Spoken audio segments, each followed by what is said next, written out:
You ever get offered something that seemed, too good to be true? Cheaper, faster, packed with features. Yeah, there's usually a reason for that. What if I told you that some of the technology that you're plugging directly into your networks, like our homes and even our public safety systems, might be the digital equivalent of candy with something a little more dangerous inside? And most people would never know it. Well, that's coming up next on TiPS, Today in Public Safety. Welcome to TiPS, Today in Public Safety, your go-to podcast for today's breaking stories and public safety news. Here's your host, Fletch, with today's tips.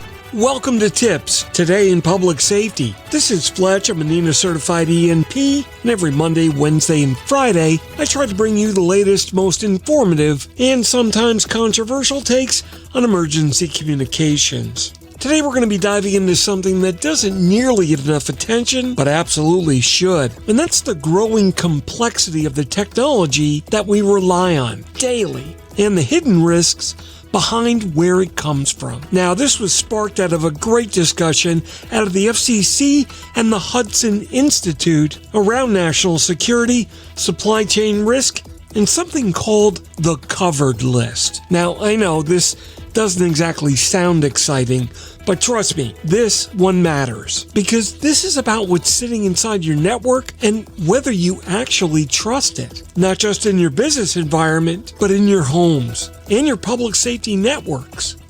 What's actually happening?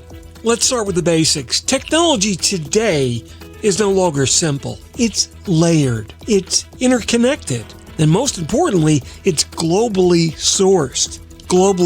That means components, software, firmware, and sometimes entire systems are being built, assembled, and distributed across multiple countries. And some of those don't exactly align with U.S. national security and our interests. And that's what the problem is. The average consumer, and quite frankly, even most organizations, don't even have the ability to evaluate that level of risk. What they see is lower cost, faster deployment, more features. That checks all the boxes.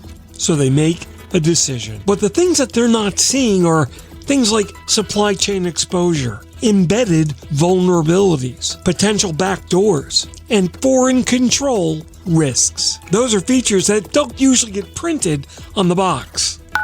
The covered list.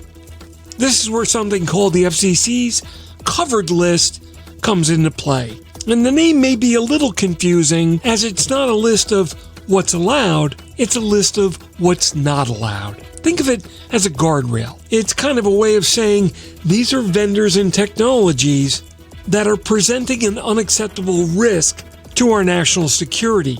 And they should absolutely not be part of our communications infrastructure. Because without that list, we're basically asking every single agency, every business, and every consumer to magically become a cybersecurity expert overnight. And that just isn't realistic. So, the covered list acts as our filter. It's a layer of protection between what looks appealing and what might actually be dangerous. The candy with poison problem. Look, here's the way I'm going to say it the way I see it. And if you know me, it's going to be a little harsh and to the point. Some of this technology is the digital equivalent of candy. It looks great. It's priced right. It's easy to grab. But inside, you don't always know what you're getting. And in a world where adversarial nations are actively investing in cyber capabilities, that needs to concern all of us. Because once that technology is embedded into your network, it's not just a device anymore. It's a potential access point. Why public safety needs to care. So let's bring this back to our world, public safety. Because the covered list isn't just a consumer issue. This is ECC infrastructure, NG911 systems, things like cameras, sensors, IoT devices, really any network equipment, all of it. And here's the uncomfortable truth. We're rapidly expanding the amount of connected technology in our public safety environments. So at the same time, we're increasing our exposure. Next generation 911's great, but it's built on IP, Internet Protocol. By nature, that means everything connects to everything else. And when everything connects, everything matters. reality check. Here's a reality check. You cannot secure what you don't understand. And right now, the complexity of technology has completely outpaced most people's ability to fully grasp the risk. That's not a failure. That's just where we are today. And that's exactly why a framework like the covered lists are so important. Because without them, we rely on assumptions in an environment where assumptions get you burned. The bottom line. Look, here's the bottom line. The covered list isn't about limiting choice.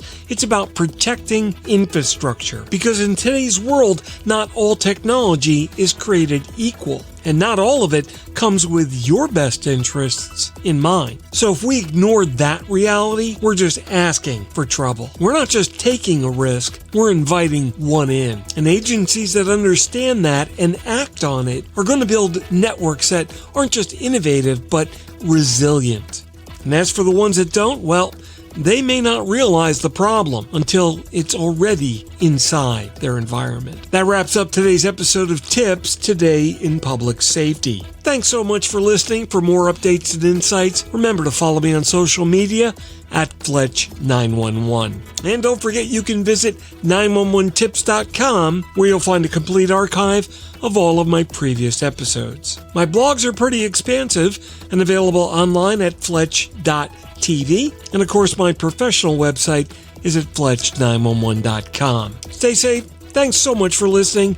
And if you're in public safety, thanks for what you do every single day. We'll catch you next time. Take care. You've been listening to TiPS Today in Public Safety, your go-to podcast for today's breaking stories and public safety news. Hosted by Fletch and available every Monday, Wednesday, and Friday. Catch past episodes on 911tips.com. Be sure to like and subscribe, and remember to join us each week for the latest on NG 911. I am Spider Harrison, the official 911 voiceover dude. Catch me on Sirius XM on various channels, including 90s on 9, the 10 spot, and on the Weekend Countdown on Hits 1. Or don't regret it for the rest of your life. Either way, I'm good.